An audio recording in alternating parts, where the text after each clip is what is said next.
Vamos então ao nosso estudo. Abra sua Bíblia em João, capítulo 19, e vamos ler apenas 2 versículos, 23 e o 24. Dizem assim: Os soldados, pois, quando crucificaram Jesus, tomaram-lhe as vestes e fizeram 4 partes, para cada soldado uma parte. E pegaram também a túnica. A túnica, porém, era sem costura, toda tecida de alto a baixo.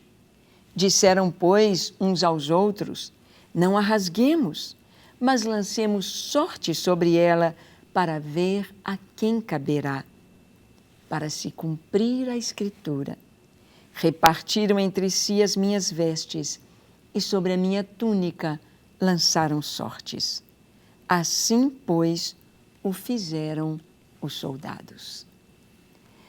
É muito importante que você perceba que Jesus de Nazaré, ele cumpriu na vida dele todas as profecias, cerca de 300 profecias. Não foi uma, ou não foram 2 ou 3 ou 10, mas 300 profecias no Antigo Testamento falando a respeito do Messias, falando a respeito do servo sofredor, falando a respeito daquele que haveria de reinar sobre Israel e sobre as nações da terra, falando a respeito do Filho do Homem que haveria de vir sobre as nuvens com os seus santos e os seus anjos, falando a respeito de Jesus, Jesus de Nazaré, em quem se cumpriram todas as palavras. Nós vemos que Maria morava em Nazaré, morava na região de Efraim, nas montanhas, e ali então ela recebe a palavra do anjo, dizendo que ela conceberia e daria à luz a um filho. E ela diz, mas eu estou casada, prometida, mas ainda não se consumou o nosso casamento. Eu ainda não tenho marido, como vai ser isso? Porque Maria creu que naquela hora que a palavra lhe foi enviada, ela já estaria grávida. Ela disse, como vai ser isto? Pois eu não conheço varão. Então o anjo lhe disse, Maria, não temas. Esse ente santo que de ti há de nascer é o Filho de Deus. Descerá sobre ti o Espírito Santo, e o poder do Altíssimo te envolverá. Esta criança é obra do Espírito Santo, vem dos céus e está sendo colocada, sendo alojada em seu ventre, para que esta criança, o mundo todo saiba que este menino que há de nascer não é qualquer criança, mas é o Filho de Deus. É Deus que se fez homem. E então nós podemos ver ali o Senhor crescendo.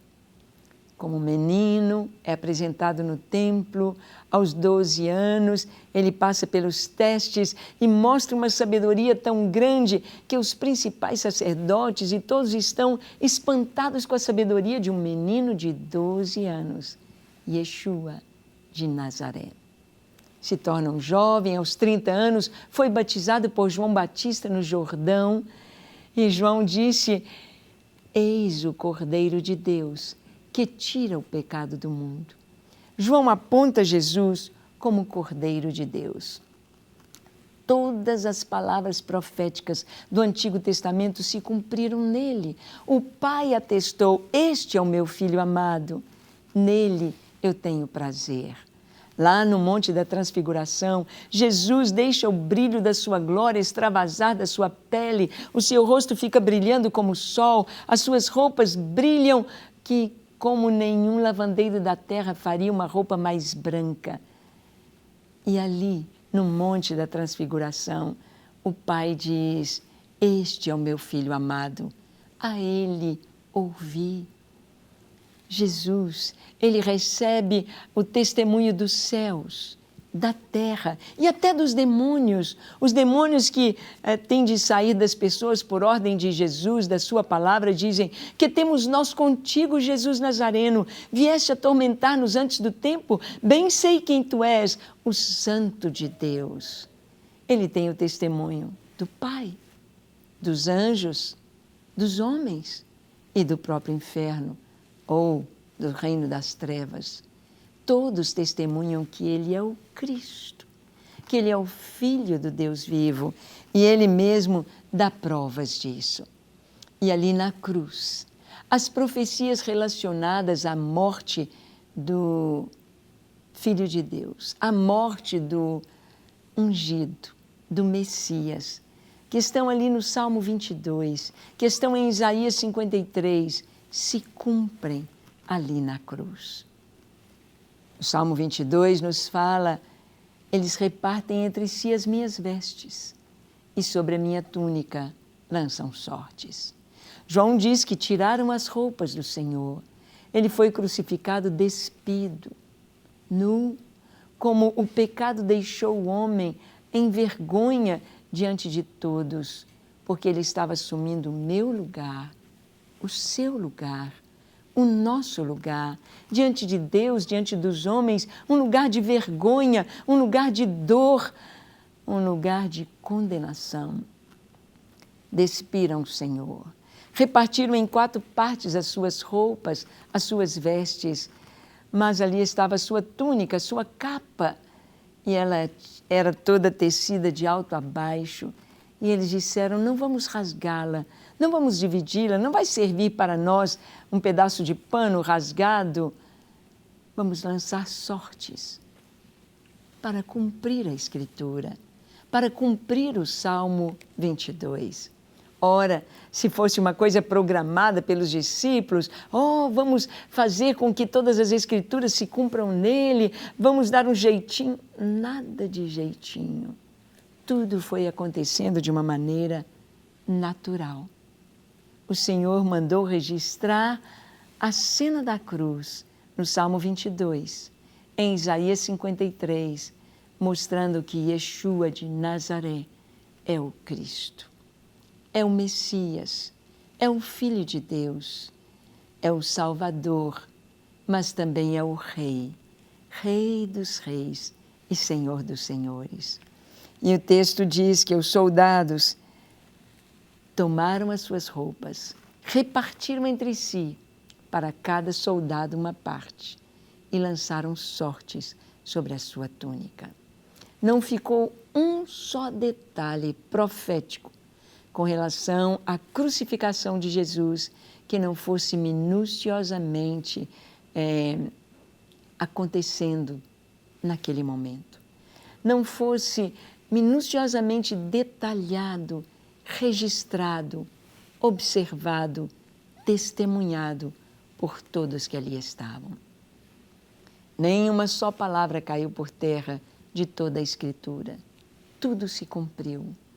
Tudo se cumpriu em Jesus, mostrando que Ele é o Cristo, o Filho do Deus vivo. Repartem entre si as minhas roupas, as minhas vestes. Mas olha que interessante, a capa do Senhor, capa simboliza reino. Quando Jeú foi rei, eles puseram as capas no chão. A capa do Senhor, Ele deixou. E quem pegou não foram judeus, foram gentios. Foi um povo que não conhecia o Senhor. Mas este povo, os gentios, os que não eram povo de Deus, eles têm a oportunidade de receber o Rei dos Reis como seu Rei, o Messias prometido como seu Salvador, e se tornam parte do povo de Deus. Nos tornamos filhos de Deus, rebanho do seu pastoreio. Você já faz parte do povo de Deus? Você já faz parte, é uma ovelha do seu rebanho? Gostaria de ser? Então vamos orar. Feche seus olhos, curve a sua fronte. Se for possível, se ajoelhe aí onde você está e entregue agora a sua vida ao Senhor, orando comigo, dizendo assim: Senhor, eu creio em Ti. Eu creio que Tu és o Cristo, o Filho do Deus vivo, ó Jesus. Eu creio, ó Pai Celestial, que o Senhor enviou o Teu Filho ao mundo, não para que condenasse o mundo, mas para que o mundo fosse salvo por Ti. Eu creio que o Senhor me ama e deu a sua vida por mim. Por isto, nesta hora, eu reconheço os meus pecados e te peço perdão. Perdoa-me, Senhor. Lava o meu coração de toda impureza, de toda iniquidade e dá-me um coração puro em tua presença. Eu me entrego a ti, com tudo que sou, com tudo que tenho, hoje e sempre. Pai, aqueles que nos assistem e que necessitam de uma bênção especial, de cura para o seu corpo, libertação para a sua alma, paz para o seu espírito, necessitam de suprimento das suas necessidades, atende agora, Senhor. Responde, no nome de Jesus. Amém, amém e amém. Para receber todas as novidades do canal, inscreva-se e, se curtir o vídeo, clique em gostei. Aproveite para acompanhar a Rede Super nas redes sociais.